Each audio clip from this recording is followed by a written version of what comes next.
Do you like to travel and discover new places and cultures? Then you will love the story of our next hero. This is the story of Ibn Battuta, who started traveling by going to Mecca for Hajj and then traveled for the next 30 years, mostly around the Islamic world. He traveled to around 40 countries. Ibn Battuta was a Muslim legal scholar born in Morocco in the early 14th century.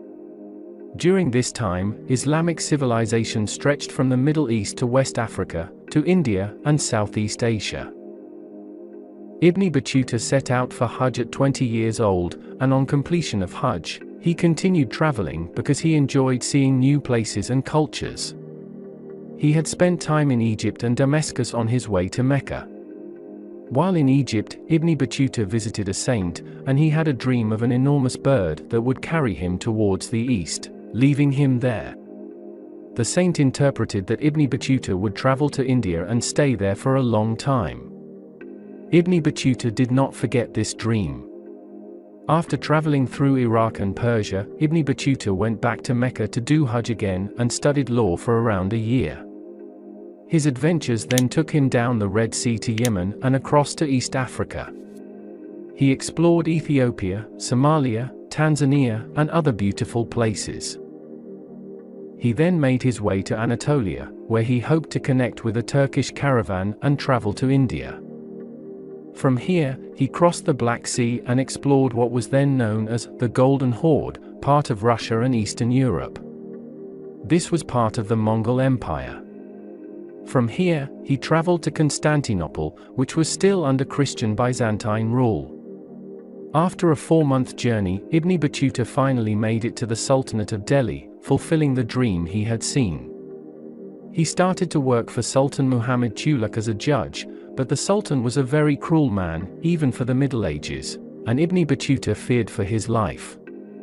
However, the Sultan made him an offer he couldn't refuse. The Sultan wanted him to be the ambassador to the Mongol court of China. This would be Ibn Battuta's opportunity to explore lands even further away, and be far away from the Sultan, so he said yes. Unfortunately, misfortune fell on Ibn Battuta, as he set out on this journey in style with at least 1,000 soldiers protecting the Mongol emperor's gifts. They were robbed many times. Ibn Battuta lost most of his belongings during a violent storm. He also lost many of the emperor's gifts on the ship he was meant to sail on. He was left penniless. He feared the Sultan would kill him if he returned to Delhi, having failed his mission.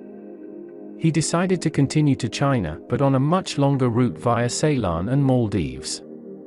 The king of Ceylon had given him precious gems as a parting gift, but Ibn Battuta's bad luck continued and pirates attacked his ship. Again he was penniless. Now though he was determined to continue to China alone. Ibn Battuta remembered Prophet Muhammad's words, "Seek knowledge, even as far as China."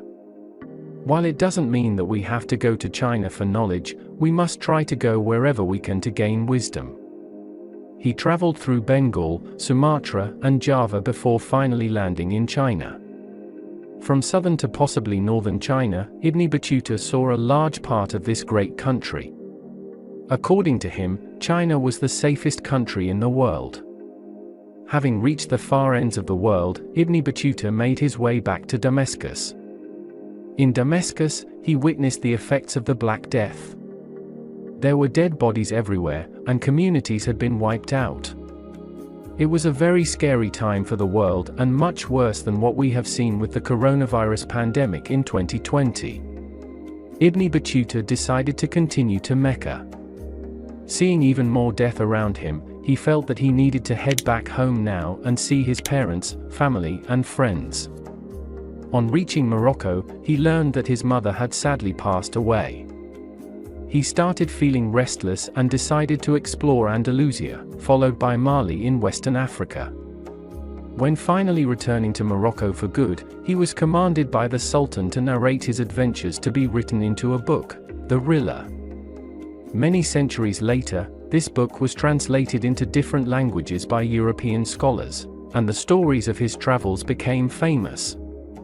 Ibn Battuta died a few years later, leaving behind a thirst for adventure and a fascinating book on his travels.